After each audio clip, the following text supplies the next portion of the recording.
Welcome back to Outside Views. Today we're exploring the findings of a new study that offers a somewhat surprising take on Brexit's impact on UK trade. According to research by the London School of Economics, the hit to UK trade following Brexit has been less severe than many forecasters originally predicted so far. But as we dig deeper into these findings, the nuances reveal a far more complex and troubling story. First, let's set the stage. Brexit, the historic decision for the UK to leave the European Union, was finalized in 2020 with the signing of the Trade and Cooperation Agreement, or TCA. This agreement set the terms for the UK's new relationship with the EU, including trade. It marked the end of frictionless trade with the EU single market and the EU's customs union. For decades, the UK had enjoyed seamless access to its largest trading partner with minimal barriers for goods, services and people. Leaving that system was bound to introduce significant disruptions. When the Brexit referendum was held in 2016, proponents of leaving the EU promised that the UK would become a global trading powerhouse. Freed from EU regulations, they argued, Britain could strike ambitious trade deals around the world and unlock new economic opportunities. But reality, as we've seen time and again, has not lived up to these promises. According to the LSE's latest research, UK exports and imports fell by 6.4% and 3.1% respectively between 2020 and 2022 compared to where they would have been had the UK remained in the EU. This translates to a £27 billion hit to exports and a £20 billion reduction in imports by 2022.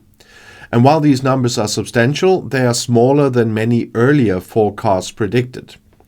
For example, the Office for Budget Responsibility has estimated that the UK trade will be 15% lower in the long run due to Brexit, accounting for the combined impacts of reduced imports and exports, diminished investment and declining productivity.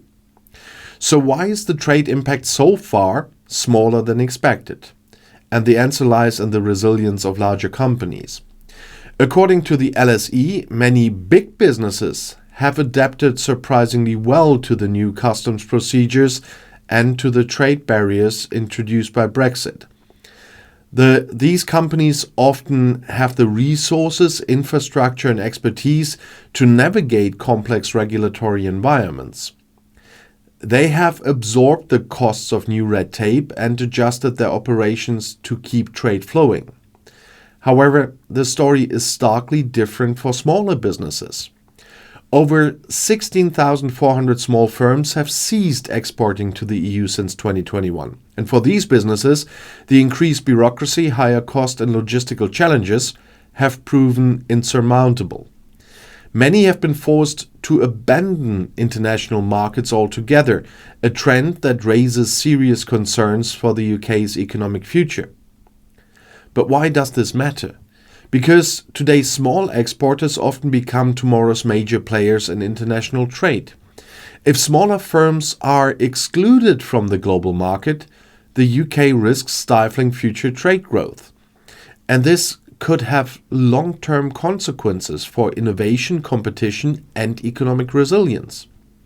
And let's also consider the broader context.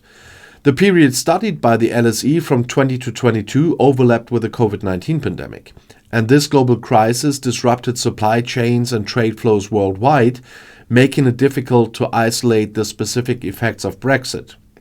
And some economists argue that the pandemic may have masked the full extent of Brexit's impact, while others suggest that the true effects will only become apparent over time. Another layer of complexity is the methodology used in these studies. For instance, Aston University has estimated that Brexit has caused a 17% drop in annual exports to the EU and a 23% decline in imports. This is significantly higher than the LSE's findings, which highlight the importance of understanding the assumptions and the data behind each analysis. As Jundu, a professor of economics at Aston University, pointed out, the LSE study focuses on businesses that have already demonstrated resilience. By examining only the survivors, the study may paint a more optimistic picture than the reality faced by smaller, struggling firms. But even for larger businesses, the story isn't entirely positive. While they've managed to adapt, they've done so at a cost. Navigating new trade barriers has introduced additional expenses, reduced productivity, and complicated supply chains. These challenges have eroded the competitive edge of UK businesses, particularly in industries that rely heavily on seamless cross-border trade. So let's put this into perspective with some numbers here. The EU accounted for over 40% of the UK's trade before Brexit. The introduction of customs checks, regulatory divergence, and border delays has fundamentally altered this relationship. While the Trade and Cooperation Agreement prevents tariffs on most goods, it doesn't eliminate non-tariff barriers like customs procedures and regulatory requirements. And these barriers have disproportionately affected industries like agriculture, manufacturing, and retail, which depend on just-in-time supply chains. It's also worth noting that the government has attempted to mitigate these challenges through initiatives like the Export Support Service launched in 2021. And this service aims to help businesses navigate the complexities of post-Brexit trade. But critics argue that such measures are insufficient to address the systemic issue created by leaving the EU single market. Looking ahead, the challenges of Brexit are far from over. New EU regulations such as carbon border taxes and supply chain reporting requirements are expected to further complicate trade with the Union. Business leaders have warned of a potential Brexit 2.0 effect where these additional barriers exacerbate existing difficulties. The Office for Budget Responsibility continues to estimate a 4% long-term hit to UK GDP due to Brexit. And this includes not just the effects on trade, but also reduced investment and productivity.